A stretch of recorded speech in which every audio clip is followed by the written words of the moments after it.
texto 47 en el capítulo 18 del Srimad Bhagavatam, primer canto. Continuamos con la lectura. Bienvenidos.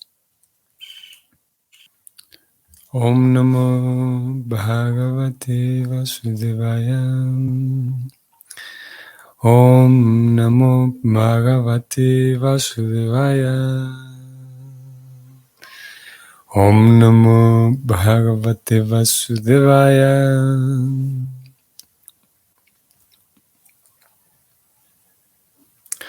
Apapeshu swambrityesum Valena pakwa bodhinam papam kritam tat bhagavan sarvatmaksantu naratim.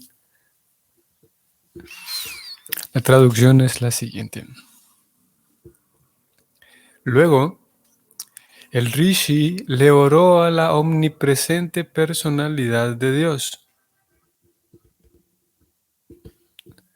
pidiéndole que perdonara a su inmaduro hijo, el cual carecía de inteligencia y había cometido el gran pecado de maldecir a una persona que estaba completamente libre de todo pecado, que era subordinada y que merecía ser protegida. Vamos al significado. Cada cual es responsable de sus actos, ya sean estos piadosos o pecaminosos. Rishi Shamika pudo prever que su hijo había cometido un gran pecado al maldecir a Maharaj Pariksit, quien merecía ser protegido por los brahmanas, ya que era un gobernante piadoso y estaba completamente libre de todos los pecados por el hecho de ser un devoto de primera del Señor. Cuando a un devoto del Señor se le hace una ofensa, es muy difícil superar la reacción. Como los brahmanas están a la cabeza de las órdenes sociales, tienen la función de proteger a sus subordinados y no la de maldecirlos.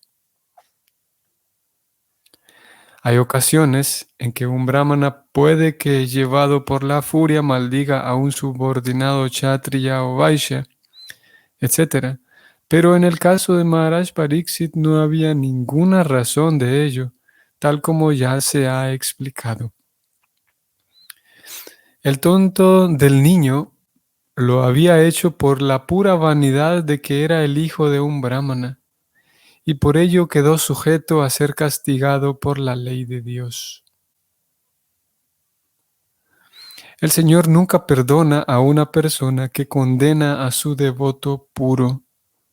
Por lo tanto, el maldecir a un rey, o al maldecir a un rey, el tonto de Sringi había cometido no solo un pecado, sino también la mayor de las ofensas. El Rishi pudo prever, pues, que solo la suprema personalidad de Dios podía salvar a su hijo de ese pecaminoso acto. En razón de esto, él oró directamente pidiéndole el perdón al Señor Supremo, quien es el único que puede hacer algo que es imposible cambiar. El pedido se hizo en el nombre de un niño tonto, en quien no se había desarrollado ninguna inteligencia en absoluto.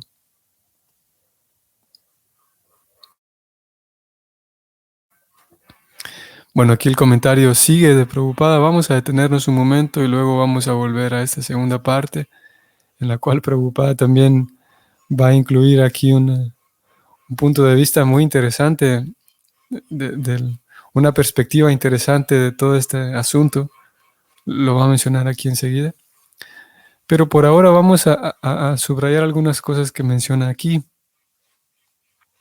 Vamos a ir un poco más arriba y es que él comienza diciendo que, vamos a ver, que el rey merecía ser protegido por los brahmanas. Aparece aquí entre líneas esta idea que es resaltante. Vamos a ver, aquí está. Los brahmanas están a la cabeza de las órdenes sociales. Ellos tienen la función de proteger a sus subordinados.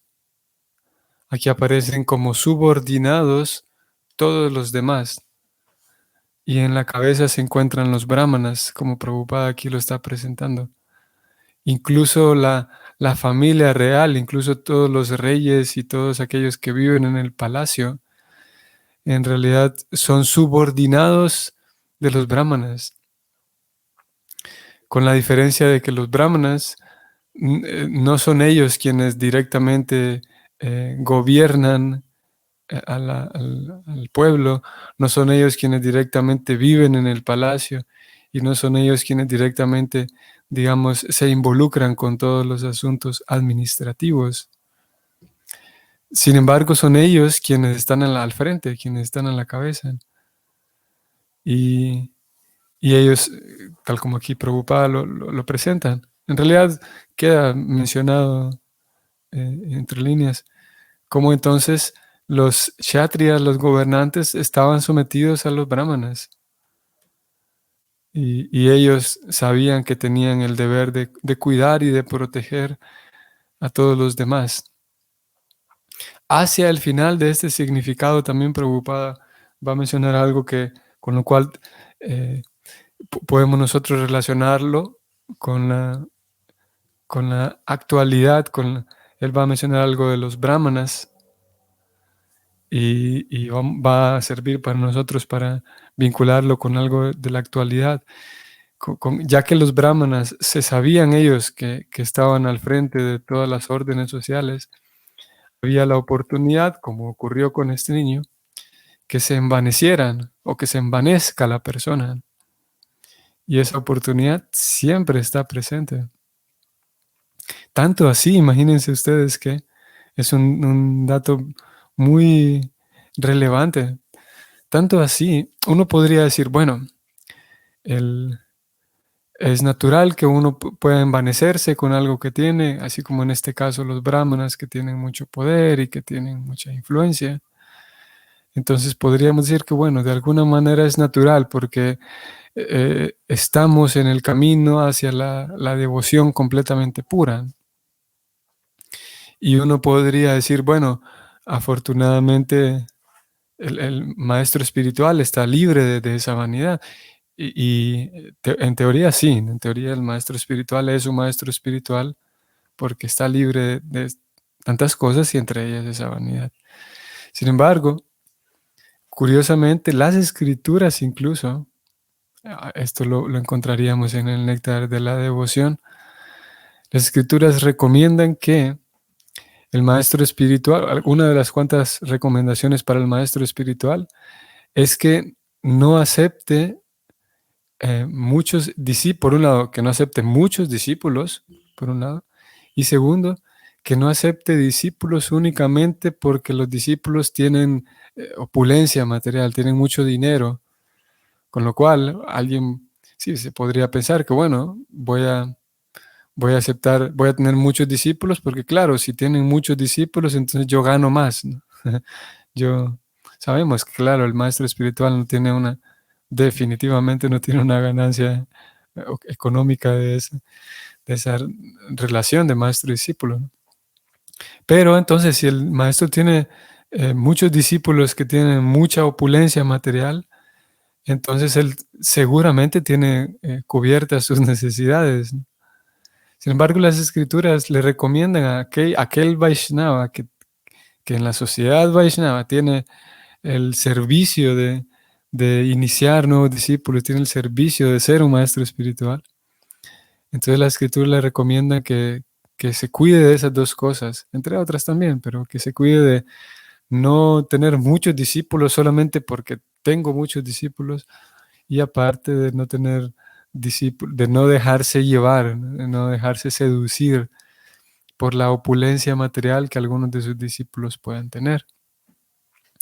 Y esto lo menciono porque incluso para el maestro espiritual hay esas recomendaciones de que cuidado, de que esté alerta, tenga cuidado porque eh, puede quedar incluso, como digo, aquella persona que está desarrollando ese servicio como maestro espiritual.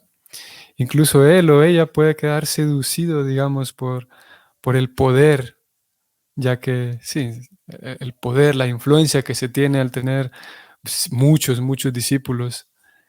Y también puede quedar seducido por la opulencia, ¿no? Por la, la- la dulzura que es el tener muchos bienes. Entonces, ¿qué decir para una persona ordinaria? Para una persona que está en la etapa de estudiante, que puede quedar también seducido por cosas como el poder, por cosas como, sí, principalmente en este caso estamos hablando del poder, ya que leímos que los brahmanas son, están al frente de todos los demás. Y estamos viendo en este caso el niño que quedó envanecido, como Prabhupada lo dijo aquí también, quedó envanecido. Voy a subrayarlo para que ustedes lo vean.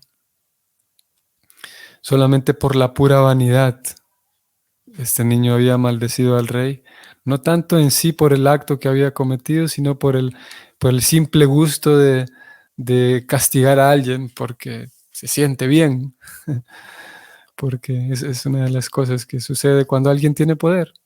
El gusto, simplemente el placer, porque sí, de castigar a alguien, simplemente el placer de hacerle ver a la otra persona y a terceros que estén observando, hacerle ver de que yo tengo poder. Ahí está mi castigo para usted, ahí está mi castigo para Pariksit, movido por la pura vanidad. Y es algo que ahorita lo vamos a ver en la siguiente sección, que realmente vale la pena estar atento de ello. Vamos a ver.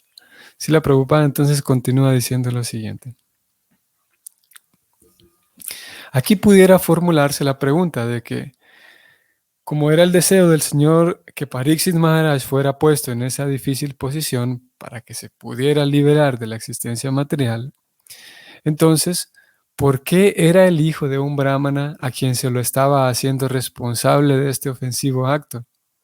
Que muy buena pregunta la que Prabhupada mismo plantea y que posiblemente eh, nosotros no habíamos pensado en ella.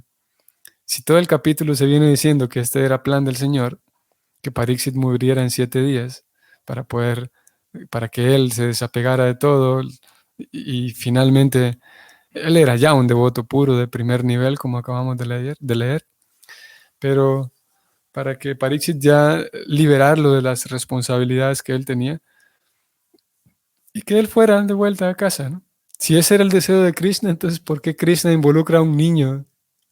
Que Krishna pudo haber hecho que Pariksit simplemente muriera en 7 días sin tener que haber metido a un niño en esto, ¿no? Es una pregunta interesante, el mismo Prabhupada la responde. La respuesta es que el ofensivo acto lo realizó un niño solo para que éste pudiera ser excusado muy fácilmente, y por eso la oración del Padre fue aceptada. Ajá. Si el acto hubiera sido llevado a cabo por una persona hecha y madura y cuerda, hubiera sido más difícil excusarle del acto, pero como era un niño, el padre pidió perdón en nombre del niño, entonces pudo ser perdonado. Vimos. Pero, dice Prabhupada, si se pregunta por qué se hizo responsable a toda la comunidad brahmana de permitir que Kali entrara en los asuntos del mundo, la respuesta se da en el Varaha Purana, en donde se dice que a los demonios que actuaron como enemigos de la personalidad de Dios, pero que no fueron matados por el Señor, se les permitió nacer en las familias de brahmanas para que aprovecharan la era de Kali. El totalmente misericordioso Señor les dio la oportunidad de nacer en las familias de brahmanas piadosos, de manera que pudieran progresar en la salvación. Pero los demonios, en vez de utilizar la buena oportunidad, hicieron mal uso de la cultura brahmínica por estar envanecidos con el orgullo de haberse vuelto brahmanas. Vean que volvemos a encontrar aquí la vanidad. Ahora Prabhupada dice envanecerse con el orgullo. Se envanecieron con el orgullo de haber nacido, de haberse vuelto brahmanas. El ejemplo típico el ejemplo típico es el hijo de Shamika Rishi, y a todos los hijos necios de los brahmanas se les advierte con esto que no sean tan tontos como Sringi y siempre estén en guardia en contra de las cualidades demoníacas que tenían en sus nacimientos anteriores. Esta recomendación que Prabhupada está dando aquí es tan relevante. Leo nuevamente. Prabhupada dice, el ejemplo típico es el hijo de Shamika Rishi, y a todos los hijos necios de los brahmanas se les advierte con esto que no sean tan tontos como Sringi y que siempre estén en guardia en contra de las cualidades demoníacas que tenían en sus nacimientos anteriores. Vean qué interesante y qué relevante, porque hasta este momento, como ya vimos, hasta este momento del significado, Prabhupada ha mencionado en 2 ocasiones ya la vanidad. Y justamente luego de esta segunda ocasión en donde habla de la vanidad, entonces pone esta advertencia. Y esta advertencia en relación a lo que acaba de decir, de que en ese tiempo estos brahmanas en realidad en su vida anterior habían sido demonios, de acuerdo como lo presenta el Varaha Purana, ¿no? Y definitivamente es ¿cómo se llama? Una recomendación para todos aquellos que formamos parte de la escuela, podemos decir, de la comunidad y de la misión de Prabhupada. Porque, como dijimos a lo largo en algunas secciones de este capítulo, hablando de la cultura y de los brahmanas y cómo uno se vuelve un brahmana en el sentido de que, y siempre y cuando haya un cultivo y la persona está buscando y de hecho lleva a cabo un cultivo, y eso lo hace una persona culta y eso es lo mismo que un brahmana. Ustedes recuerdan que veníamos hablando de eso. Por lo tanto, para nosotros indudablemente es esta recomendación también.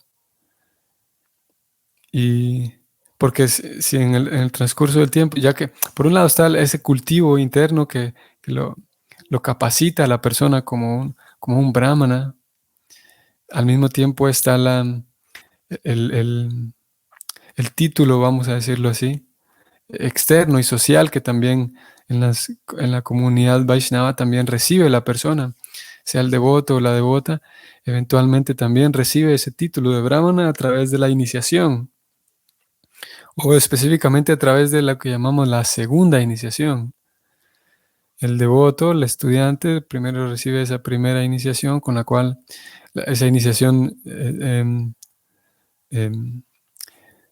eh, a través de esa iniciación, y lo que principalmente ocurre allí es que el maestro espiritual, o podemos decir que matricula al estudiante le da la bienvenida, digamos, oficialmente a la comunidad Vaishnava. Y es en esa primera iniciación en donde el devoto y la devota recibe el nombre espiritual, por ejemplo, recibe un nombre espiritual. Y es en esa primera iniciación también en donde el devoto, frente al momento de la ceremonia, hay toda una ceremonia, y el devoto entonces hace sus votos, ¿no?, que promete llevar a cabo a lo largo de su vida.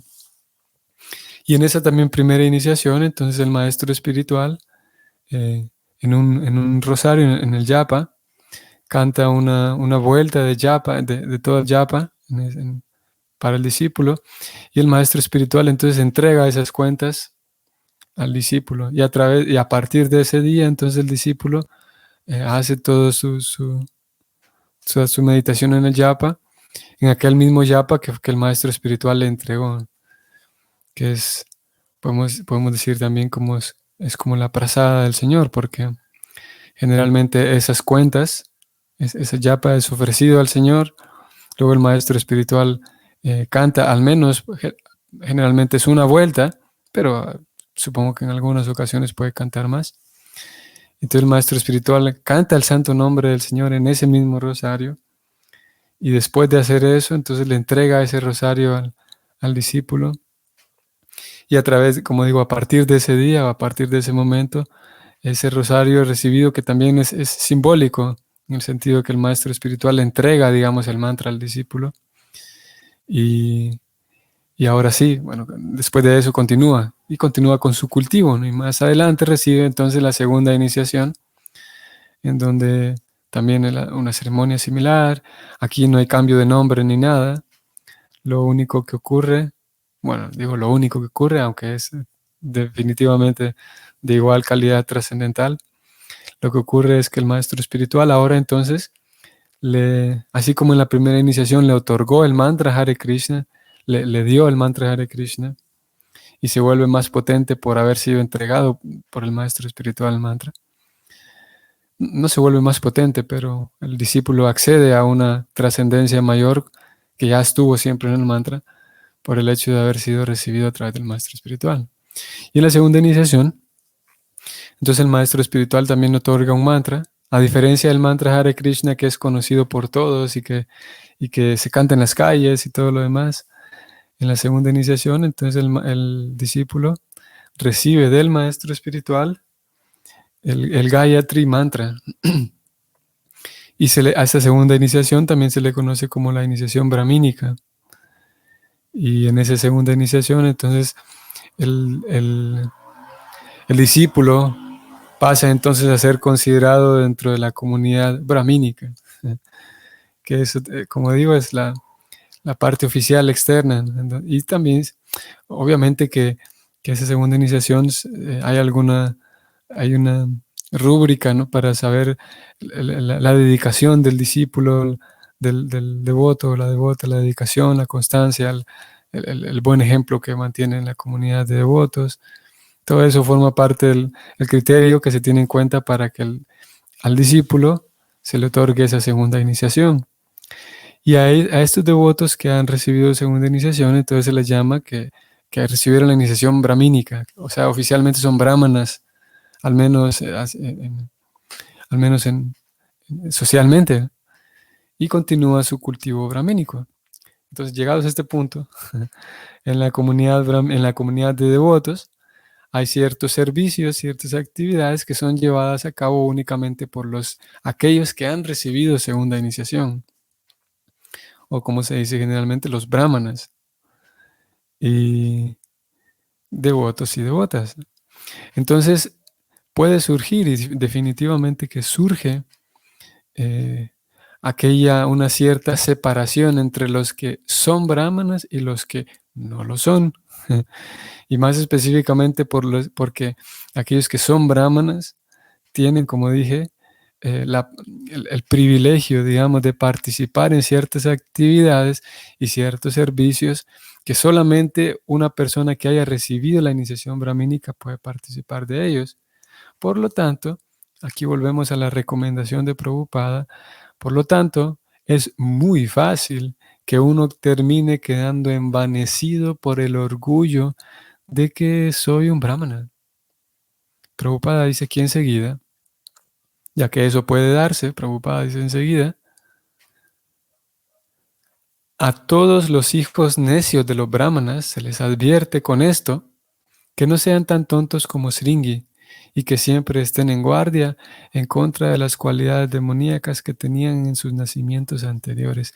Si esto es verdad, si esta recomendación es verdad para alguien que nació en una familia brahmana pero que no sabe cuál era su nacimiento previo, mucho más relevante entonces es para una persona que oficialmente todos lo ven como un brahmana y se sabe que hoy por hoy es un brahmana, pero que unos cuantos años atrás tenía una vida muy diferente, muy dedicada a actividades nocivas, digamos. Mucho más relevante para nosotros es esto. Así como a Prabhupada aquí dice que a todos los hijos necios de los brahmanas se les advierte de esto, podríamos decir incluso que a todos los brahmanas hoy por hoy se les advierte esto, ¿no? Porque es muy fácil quedar envanecido con el orgullo de que yo sí y ustedes no. Y, y definitivamente que eso, indudablemente que eso obstruye cualquier tipo de cultivo Es justamente lo contrario, la actitud contraria de un brahmana, que se esperaría de un brahmana, que, que está envanecido por lo que es, porque si tiene cultivo la persona, más progresa, se va dando cuenta de que la vida consiste en servir, de que la vida consiste en apreciar las buenas cualidades de los demás. Pero si yo, porque tengo una posición brahmínica, social brahmínica, y he descuidado el cultivo, entonces yo, en vez de apreciar las cualidades de los demás, hago lo contrario, de despreciar a los demás, porque no son brahmanas como yo. Y en vez de mejorar en mi servicio a los demás, en servir a los demás, agradar a los demás, en vez de eso estoy buscando la oportunidad para no servir a los demás, porque yo soy un brahmana y los que tienen que servir son los demás. Si alguien fue por ese lado, pues está equivocado. Y eventualmente Krishna, el Señor Supremo, le hará saber a esa persona que tiene que corregir su rumbo. Krishna sabrá de qué manera le ayuda a esa persona para corregir su rumbo. Y una de las maneras en las que Krishna nos ayuda es, como lo estamos leyendo hoy, es a través es de una manera precavida, sí, para que seamos precavidos y sepamos que eso puede ocurrir y no tengamos que pasar por ello y tal vez dañar a otros, dañarnos a nosotros mismos para después recapacitar. Se espera que prestemos atención y que seamos reflexivos para que podamos evitar ese tipo de cosas antes de que sucedan. Finalmente, Prabhupada dice, por supuesto que el niño fue excusado por el Señor, pero otros que puede que no tengan un padre como Shamika Rishi serán puestos en grandes dificultades si hacen mal uso de las ventajas que han obtenido al nacer en una familia brahmana. Vean aquí Prabhupada nuevamente. Esto que Prabhupada está diciendo del niño lo podemos aplicar a nosotros. Leo nuevamente. Por supuesto que el niño fue excusado por el Señor, pero otros, o sea, como nosotros, que puede que no tengan un padre como Shamika Rishi, aquí está, serán puestos en grandes dificultades si hacen mal uso de las ventajas que han obtenido al nacer en una familia brahmana, o aquí podríamos decir, serán puestos en grandes dificultades si hacen mal uso de las ventajas que han obtenido al recibir la segunda iniciación brahmínica. Las ventajas que han obtenido al ser tratados, al oficialmente ser llamados brahmanas en una comunidad brahmínica. Serán puestos en grandes dificultades, dice Prabhupada. Así que terminamos aquí. Ustedes y nosotros podemos darnos cuenta cómo este sistema de conciencia de Krishna, la misión de Prabhupada, él intentó de tantas maneras cuidar y proteger a sus discípulos. Él intentó, como lo está poniendo aquí por escrito y en muchas otras ocasiones, de que no se repitan nuevamente dentro de sus comunidades Vaishnavas aquella, ¿cómo podemos decir?, tiranía, engaño y tantas cosas que son naturales, digamos, en los intercambios sociales, que también están presentes en los círculos religiosos. Y Prabhupada intentó, en la medida en la que pudo, de mantener a sus discípulos alerta de eso. Definitivamente que él estaba consciente de que ese tipo de cosas pasan, pueden suceder, y definitivamente en su misión también, en su misión de ISKCON. Así que en eso consiste la vida devocional presentada por Prabhupada, no solamente un religionismo, ser un religioso y ya, abrazar actividades y conocimiento espiritual y ya. Justamente leímos hace un par de días como Prabhupada también decía que hay que también la vida, el estilo de vida perfecto consiste en conocer bien lo espiritual y lo material, ustedes recuerdan. Así que es una vida devocional bastante completa. Y en la medida de lo posible, Prabhupada siempre intentó alertarnos en contra del fanatismo así nocivo, del así el fundamentalismo también, alertarnos en contra de esas, podemos decir, ciertas enfermedades que podemos ver con cierta frecuencia en los círculos religiosos. Para de esa manera crecer como verdaderos brahmanas, como verdaderos devotos, útiles a la sociedad, cuerdos, sensibles, conscientes y felices, sin duda. Muy bien, entonces aquí nos detenemos. Que tengan bonita semana y hasta mañana. Hare Krishna.